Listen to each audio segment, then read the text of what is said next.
Hello everyone, welcome back to my channel Dr. Bhavna Special Education. I am working as a assistant professor in the area of special education at Janardhan Rai Nagar Vidyapeeth deemed to be University Udaipur. Hello everyone, welcome back to my channel doctor Bhavna special education. आज मैं सभी students के लिए important topic लेकर के आई हूँ, जो कि सभी डिप्लोमा बीएड्स जो भी हमारे एमएड लेवल के स्पेशल एजुकेशन के स्टूडेंट्स हैं या जनरल एजुकेशन के स्टूडेंट्स हैं, सभी के लिए इम्पॉर्टेंट टॉपिक है। कॉम्पिटिटिव एग्ज़ाम में भी पूछा जाता है। इससे पहले हम लोगों ने अध्ययन क्या होता है यानी लर्निंग क्या है, कौन कौन से फैक्टर्स हैं जो अफेक्ट करते हैं लर्निंग को, और हमारे थॉर्नडाइक का जो लर्निंग थ्योरी है उसको हम लोगों ने पढ़ लिया है। आज हम लोग पढ़ेंगे कि पेवलोव का क्लासिकल कंडीशनिंग थ्योरी। जैसे स्क्रीन पर आप लोग देख भी रहे हैं कि पेवलोव का हिंदी में अगर हम बात करते हैं अनुकूलित अनुक्रिया का सिद्धांत, और इंग्लिश में हम लोग बात करते हैं तो पेवलोव क्लासिकल कंडीशनिंग थ्योरी। आपको इसमें से बहुत सारे क्वेश्चंस जो आपके कॉम्पिटिटिव एग्ज़ाम है उसमें भी पूछे जाते हैं। पेवलोव की जो क्लासिकल कंडीशनिंग थ्योरी है उसके बारे में अगर हम स्टार्टिंग में थोड़ा सा ओवरव्यू लेंगे कि इस सिद्धांत का प्रतिपादन जो है वो किसने किया है, पेवलोव ने किया है, और पेवलोव ने इसको अपने ही नेम पर दिया भी है। पेवलोव का पूरा नाम क्या है? इवान हिंदी में ही अगर हम बात करते हैं तो पेवलोव। और पेवलोव ने इसको कब दिया है? 1904 में दिया है, यानी कि 1904 में इवान पेवलोव ने इस एक्सपेरिमेंट को, इस थ्योरी को दिया था। जो भी उसने एक्सपेरिमेंट किया था और जो थ्योरी दी थी वो 1904 में दी थी। और जो इवान पेवलोव थे ये कहाँ के मनोवैज्ञानिक थे? रूस के मनोवैज्ञानिक थे।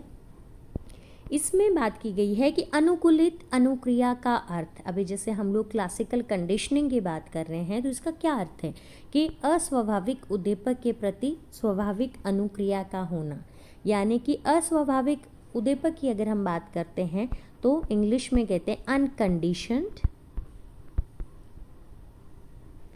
स्टिमुलस। अनकंडीशन्ड स्टिमुलस, इसमें हमारा क्या आ सकता है? फूड हो सकता है। आप लोगों को मैं डिटेल में इसको बताऊंगी भी। और फूड है, जैसे कोई भूखा है और उसके आगे आप फूड रख देते हैं तो स्वाभाविक अनुक्रिया क्या हो सकती है कि हो सकता है उसके मुंह से लार टपक जाए। तो कह सकते हैं कि अनुक्रिया, रिस्पॉन्स जो उसके प्रति हो सकता है वो हमारी क्या है? स्वाभाविक अनुक्रिया है।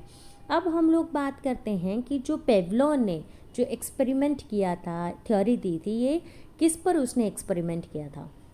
तो पेवलोव ने एक भूखे कुत्ते के ऊपर 3 परिस्थितियों में इस प्रयोग को किया था।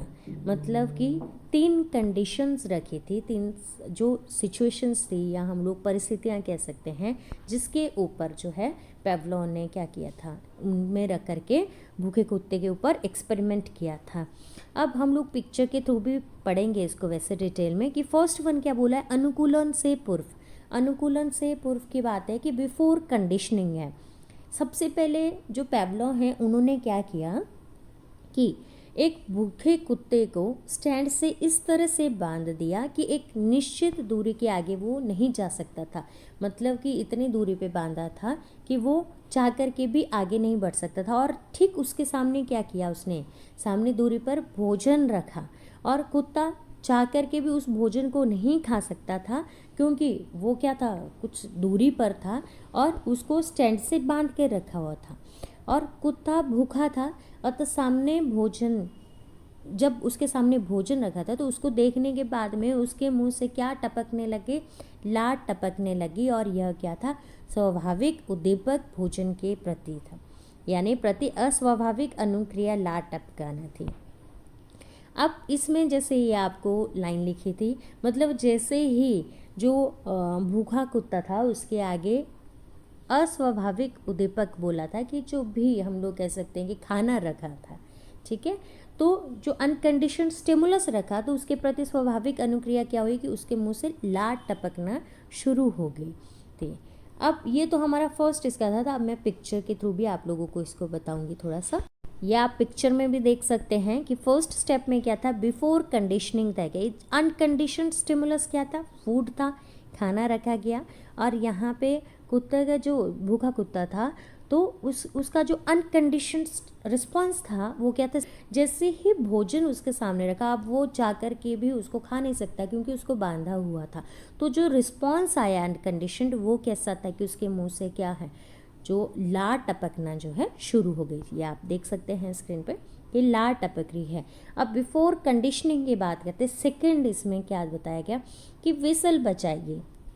ये न्यूट्रल है, अब भोजन नहीं रखा गया था, खाली विसल बजी, तो रिस्पॉन्स कैसा रहा, तरह से लार नहीं टपकी, नो कंडीशनड रिस्पॉन्स। जब भोजन रखा गया तभी पहले स्टेप में क्या था कि लार टपक रही थी, लेकिन जब विसल बची तो उस टाइम पे क्या है, किसी भी तरह का कोई भी क्या है रिस्पॉन्स भी नहीं आया क्योंकि न्यूट्रल स्टिमुलस था। अब थर्ड में क्या है कि ड्यूरिंग कंडीशनिंग, ये मैं आपको नेक्स्ट अपने जो जब हम डिटेल में पढ़ेंगे उसमें मैं स्क्रीन पर दिखाऊंगी भी।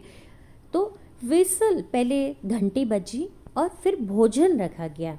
अब रिस्पॉन्स क्या आया कि जैसे ही घंटी बजी और खाना रखा तो अगेन क्या हुआ, उसके मुंह से लार टपकना शुरू हो गई।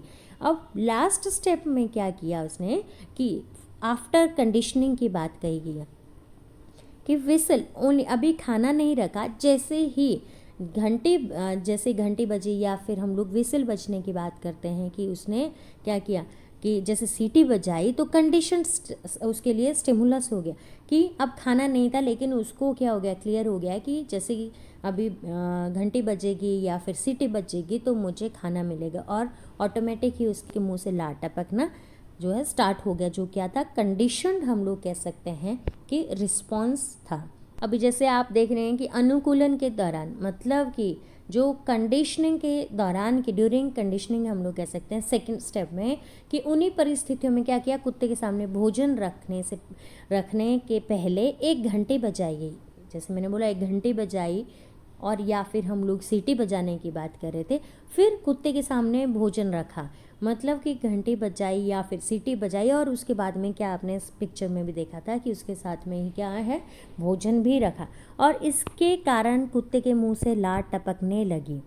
अब क्या हुआ, जैसे ही घंटी बजी या फिर सीटी बजी थी और खाना रखा तो लार टपकने लगी, पर यहाँ पर घंटी का बजना अस्वाभाविक उत्तेजक था और यह क्रिया बार बार दोहराई गई। मतलब उसने क्या किया, बार बार ऐसा किया कि घंटी बजाई और फिर साथ में खाना रखा उसके बाद में, तो यह प्रक्रिया क्या किया, ये स्टेप को बार बार उसने रिपीट किया, जिससे दोनों उत्तेजकों में क्या हुआ, घनिष्ठ संबंध स्थापित हो गया।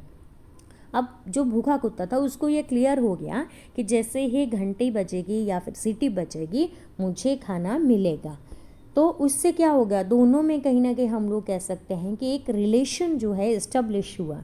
अब थर्ड में क्या बोला है कि अनुकूलन के पश्चात आफ्टर कंडीशनिंग की बात की गई। एक बिफोर कंडीशनिंग था कि कंडीशनिंग से पहले, ड्यूरिंग कंडीशनिंग की कंडीशनिंग के दौरान, थर्ड स्टेप था या कंडीशन थी। थर्ड क्या है, अनुकूलन के पश्चात, यानी कि कंडीशन के बाद में, आफ्टर कंडीशनिंग। अब थर्ड स्टेप में क्या बोला कि घंटी तो बजाई गई, कि घंटी तो बजाई किंतु भोजन नहीं रखा गया, खाना नहीं रखा। घंटे की आवाज़ सुनकर ही कुत्ते के मुंह से लार टपकने लगी। अब क्योंकि उसको क्लियर हो गया था सेकंड स्टेप में भी कि जैसे ही घंटी बजती है तो खाना मिलता है, अब उसको कहीं ना कहीं ये क्लियर चीज़ हो गई थी, तो अब उन्होंने खाना नहीं रखा, लेकिन घंटी बजाने पर ही कुत्ते के मुंह से लार टपकना शुरू हो जाते थे। इस प्रकार से अगर हम बात करते हैं कि स्वाभाविक तथा अस्वाभाविक उत्तेजक में अनुकूलन स्थापित हो गया, अब कंडीशन स्थापित हो गई थी, तो ऐसा अस्वाभाविक उत्तेजक यानी घंटे की आवाज़ स्वाभाविक उत्तेजक जो हमारा क्या था, भोजन जैसा प्रभाव डालने लगा, और यह उद्दीपक के प्रति क्या है, स्वाभाविक अनुक्रिया थी।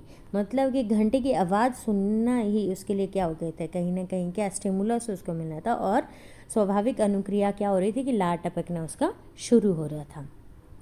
तो ये हमारा कहीं ना कहीं पेवलोव का जो थ्योरी थी, लर्निंग थ्योरी थी।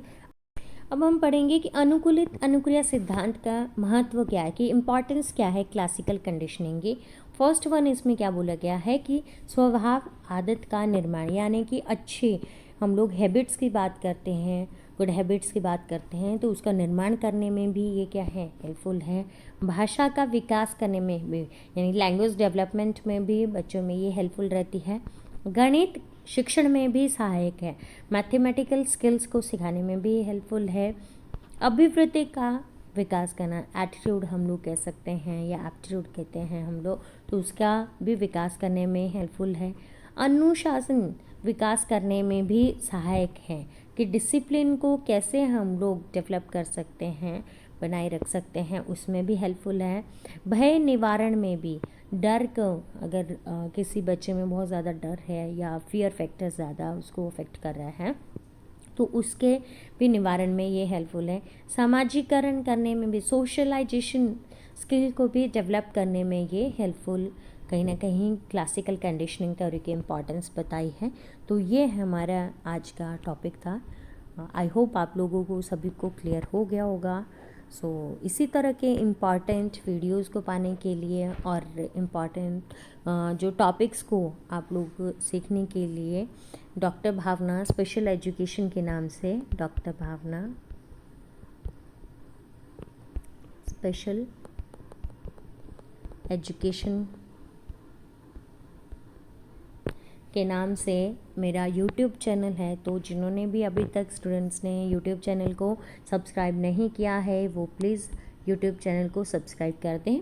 और टेलीग्राम चैनल भी डॉक्टर भावना स्पेशल एजुकेशन के नाम से ही है, तो टेलीग्राम चैनल को भी आप लोग प्लीज़ ज्वाइन कर लीजिए, सो दैट जितने भी नोट्स है, इवन ये PDF भी जो मैं आप लोगों को करवा रही हूँ, ये भी मैं आप लोगों को ऑन माई टेलीग्राम चैनल उसको शेयर कर दूँगी, तो आप वहाँ से ले सकते हैं। और जिन्होंने सब्सक्राइब कर लिया है चैनल को और ज्वाइन कर लिया है टेलीग्राम चैनल को, वो प्लीज़ अदर स्टूडेंट्स को भी इस चैनल को शेयर कीजिए, टेलीग्राम चैनल को भी शेयर कीजिए, क्योंकि सारे नोट्स आप लोगों को, क्लासेस आप लोगों को यूट्यूब और टेलीग्राम के माध्यम से ही मिलेगी। So thank you so much and keep watching my videos.